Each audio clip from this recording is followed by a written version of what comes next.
My fiancé said he could replace me in 24 hours, so I introduced him to his replacement myself, and his reaction was unforgettable. When my fiancé, Eric, told me he could replace me in 24 hours, I thought he was joking. We'd been together for almost 3 years, planning a wedding, a future, a family. And yet, there he was leaning back in his chair with that smug grin, tossing out words that sliced deeper than he realized. "You think you're so special," he said, swirling the last of his whiskey. "But honestly, if you left me tomorrow, I'd find someone better by the next day. Girls line up for guys like me." I laughed at first, a brittle sound I didn't even recognize as mine. The room felt colder, heavier. The man I'd trusted with my whole heart was suddenly looking at me like I was disposable. Something inside me cracked, but not in the way he expected. Instead of breaking, something sharper emerged. I stared at him, tilting my head. "Is that so? You could replace me in 24 hours." He smirked, thinking he'd won. "Easily." That night, I lay awake, replaying the conversation. I thought of the years I had given him, the patience, the compromises, the little ways I made his life smoother while dimming parts of myself. And all he saw was how quickly I could be swapped out. My chest burned with anger, but beneath it was something else, an idea. If he thought I was replaceable, then maybe it was time he actually met his so-called replacement. And who better to introduce her than me? The next morning, I brewed his coffee like always, kissed his cheek like nothing was wrong, and left for work with a plan forming in my mind. I wasn't going to cry, beg, or argue. No, I was going to show him what it felt like to be confronted by the very words he had thrown at me. And that's how I decided to orchestrate the boldest move of my life. I started small, testing how far I could push him without raising suspicion. Eric was the kind of man who thrived on attention. He loved walking into a room and having eyes follow him, loved when waiters addressed him as sir with that extra respect, loved when women glanced twice. So I leaned into that weakness. The following week, I invited him to dinner at a trendy rooftop restaurant. I told him a co-worker would be joining us. He didn't question it. He assumed it was one of my shy office friends who needed a confidence boost. What he didn't know was that I had carefully chosen the guest. Her name was Julia. She wasn't just a co-worker. She was the new marketing manager at my firm, stunning, ambitious, and the kind of woman Eric usually gravitated toward. Tall, sleek hair, sharp wit. If Eric thought I was replaceable, Julia was the exact type he'd imagine replacing me with. When she arrived, Eric's eyes lit up like a child unwrapping a present. He tried to mask it, but I caught the flicker of greed and curiosity in his gaze. He leaned forward too much, laughed too loud, complimented her too eagerly. I watched silently, swirling the wine in my glass, pretending not to notice. Julia, bless her, played along, just as I had asked. She teased him lightly, deflected his questions, but let him chase. "Wow," Eric said at one point, raising his glass toward her. "I can see why my fiancé admires you. You're impressive." I smiled sweetly. "Yes, Eric.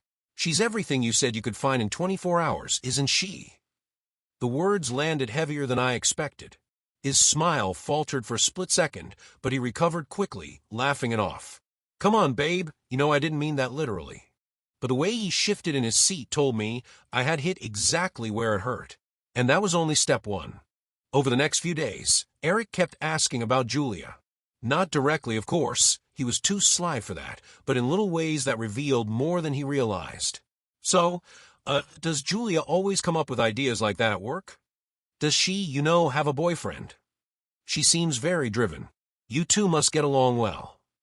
Each time, I gave short, vague answers, watching him squirm. He thought he was subtle, but I saw everything.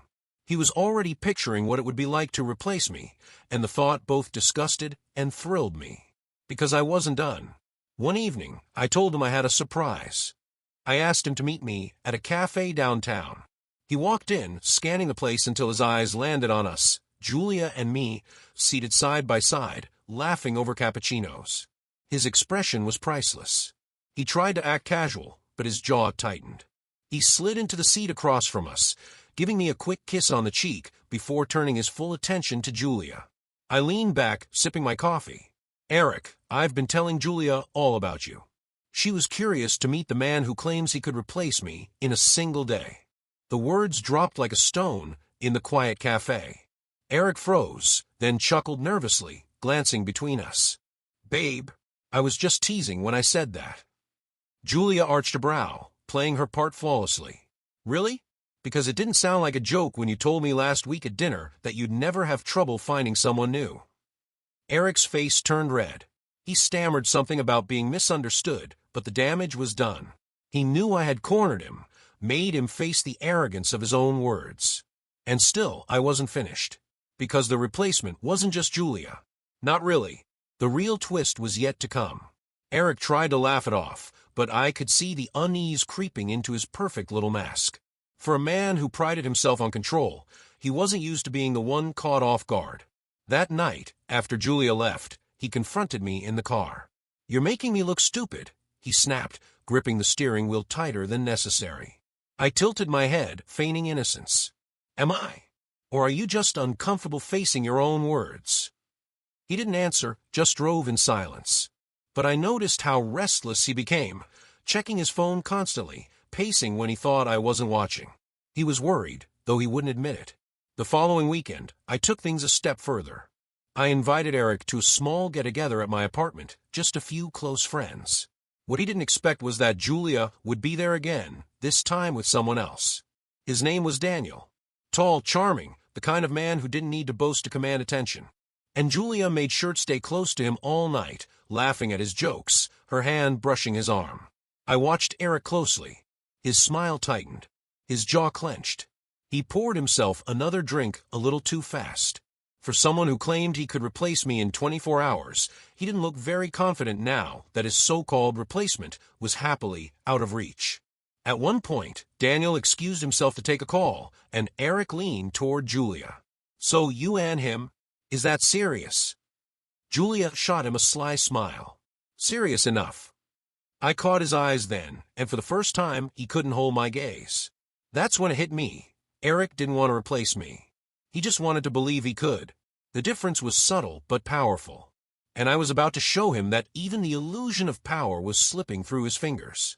Because the real replacement wasn't Julia. It was me, becoming the version of myself that didn't need him at all. Eric grew quieter over the next few days, which for him was unusual. Normally, he filled every silence with stories about himself, how his boss respected him, how women checked him out at the gym, how lucky I was to have him. But now he was unsettled. One evening, as we sat on the couch, he finally asked, "So what exactly are you trying to prove? Because this whole replacement game, it's childish." I set down my tea and looked him dead in the eyes. "I'm proving that you're not nearly as untouchable as you think. You wanted me to believe I was disposable. Now you're the one feeling replaceable." He scoffed, but I could see the flicker of panic in his eyes. That was when I unveiled my real move. "Eric," I said slowly, "you said you could replace me in 24 hours. Well, I thought I'd save you the trouble. Let me introduce you to someone." He frowned. "What do you mean?" I pulled out my phone and opened a picture I had prepared. It wasn't Julia. It wasn't another woman. It was me, dressed differently, stronger, confident, surrounded by friends from work, laughing in a way I hadn't laughed in months. "This," I said, holding the phone up between us, "is your replacement. The version of me that doesn't wait around for scraps of respect. The me who knows her worth." He blinked, confused at first, then defensive. "That's ridiculous. You can't just replace you." I cut him off with a smile. "Funny. I already did." The silence that followed was thick, like he couldn't quite process what had just happened. For the first time, Eric looked small. And it was only the beginning of his unraveling. Eric didn't like losing control. I could see it in the way he straightened his back, forced a laugh, and tried to brush it all off like I was just being dramatic. "You're overthinking," he said, waving a hand as if swatting away a fly. "You're not going anywhere. You love me too much for that." I tilted my head. "Do I? Or do you just love believing that?" That one landed. His jaw tightened. He hated when I challenged the script he'd built in his head, that I was the dependable fiancé who would always forgive, always stay. The next few days, he flipped tactics. Instead of arrogance, he tried charm. Flowers on the table when I got home. Random compliments about how I looked. Even cooking dinner one night, something he had never done before. but none of it rang true. It felt like he was trying to buy back the illusion of power. And I wasn't selling. On Friday, I told him I'd be going out with some colleagues. When I walked into the bar with Julia and Daniel, I spotted him immediately. He had followed me. He thought he was being discreet, sitting at the far end of the bar, pretending to scroll on his phone. But I knew. And I made sure he saw me laughing freely, living easily in a way I hadn't when I was orbiting around his ego. At one point, Julia leaned in and whispered just loud enough, "You look happier lately. Like you finally woke up." Eric heard it. His shoulders stiffened. He downed his drink in one gulp. For a man who once boasted he could replace me in 24 hours, he suddenly looked like he was terrified of being replaced himself. And that was exactly the point. By the next morning, Eric was in full damage control mode. He woke me with breakfast in bed, something so out of character, I almost laughed. Scrambled eggs, burnt toast, orange juice in a chipped glass. He wasn't even good at pretending. "Thought you deserved a treat," he said, sliding the tray onto my lap. His smile was shaky, the kind that didn't quite reach his eyes. I set the tray aside. "Eric, what are you doing?" "Making things right," he replied quickly. "I know I messed up. That whole replace you comment? Stupid. I was drunk. I didn't mean it." But he had meant it. I knew it. He knew it. And now he was scrambling because the balance had shifted, and he wasn't the one holding the power anymore. Later that day, he followed me around the apartment, shadowing every step. If I picked up my phone, he leaned over my shoulder. If I got dressed to go out, he asked where, with who, when I'd be back. The irony was suffocating. The man who once bragged about how easily he could replace me was now terrified of being replaced himself. That evening, Julia called. I put her on speaker just to watch his reaction. "You ready for tomorrow?" she asked brightly. "Absolutely," I said, glancing at Eric, who froze. "Tomorrow," he repeated, his voice sharp. "What's happening tomorrow?" I just smiled, letting him stew in his own paranoia. Because tomorrow was the day he'd finally meet his real replacement face to face. The next day, I told Eric we had plans. He tried to press me for details, but I only smiled and said, "You'll see." He hated not knowing. Control slipping through his fingers was like oxygen being cut off. We arrived at a cozy wine bar downtown. Soft lights, low chatter, a place that felt intimate but not private. Eric's eyes darted around, trying to piece together what I was planning. And then the door opened. Julia walked in first, looking radiant as always. But right behind her was Daniel, calm, confident, and the perfect contrast to Eric's restless energy. Eric's entire body stiffened. "What is this?" he muttered under his breath. I gestured gracefully. "Eric, meet Daniel. He's Julia's partner, and the man who, in less than 24 hours, managed to show me more respect than you've given me in 3 years." Eric's face went pale. He tried to laugh, but it came out brittle. "Very funny. You're trying to embarrass me." "Embarrass you?" I leaned closer, my voice steady. "No, Eric. I'm introducing you to reality. You wanted to prove how easily I could be replaced? Well, here's the truth. I already replaced you. Not with Daniel, not with anyone else, just with the version of myself who refuses to settle for being treated like she's disposable." The silence that followed was heavy, broken only by Julia casually swirling her glass of wine and Daniel watching Eric with quiet curiosity.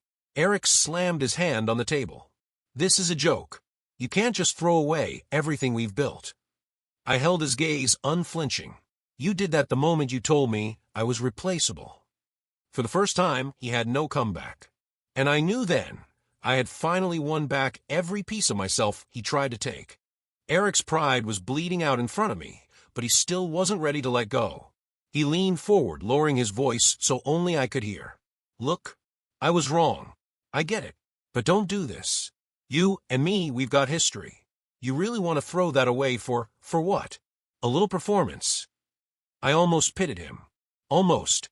But then I remembered that smug grin the night he told me I could be replaced in a single day, as if my love, my time, my sacrifices were nothing more than a line in his ego's resume. I straightened in my chair. "Eric, history isn't enough when the present is this empty." Julia and Daniel stayed quiet, but I could feel their silent support like a wall at my back. Eric searched my face for a crack, a sign of weakness, but there was none left to find. Finally, he tried one last angle. You won't find anyone who loves you the way I do. I laughed then, not bitter, not cruel, just free. You're right. I won't. Because I finally understand that what you call love isn't love at all. It's control, it's ego, it's fear of being alone. And I'd rather be alone than spend one more day being treated like I don't matter. The words hung in the air, final and sharp. Eric's mouth opened, but nothing came out. For the first time since I'd known him, he had no script, no charm, no power. Just silence. I stood, picked up my bag, and looked down at him one last time. Good luck finding that replacement, Eric. You're going to need it. And with that, I walked out, my real replacement already alive inside me. The night air felt lighter than it had in months. As I walked away from that wine bar, I realized I wasn't shaking, I wasn't crying, I was smiling. The weight I had been carrying, the constant doubt, the way I'd shrunk myself to fit into Eric's version of love, it was gone. Julia hugged me outside, whispering, "You did it." And Daniel, ever the quiet observer, simply said, "Took guts." I nodded, thanking them both. But deep down, I knew this wasn't about proving something to Eric anymore. It was about proving it to myself. Over the next weeks, I felt like I was meeting myself all over again. I signed up for that photography class I'd always put off because Eric said it was a waste of money. I reconnected with friends I'd drifted from, friends who reminded me who I used to be before compromise turned into self-erasure. Eric tried reaching out a few times, texts that swung between anger and desperation. "You'll regret this. No one will ever treat you like I did. Then please let's talk. I'll change. I promise." But each message only confirmed what I already knew. He wasn't sorry for how he treated me, only sorry he lost control. I never replied. One Saturday morning, sitting in a cafe with my camera bag at my feet and sunlight warming my face, I caught my reflection in the window. And for the first time in a long time, I recognized a woman staring back, strong, free, unafraid. Eric was right about one thing. I was replaceable. Just not the way he imagined. I replaced the version of me who accepted less than she deserved. And what I found in her place was someone I never planned on losing again. That was the day I realized the best replacement was myself.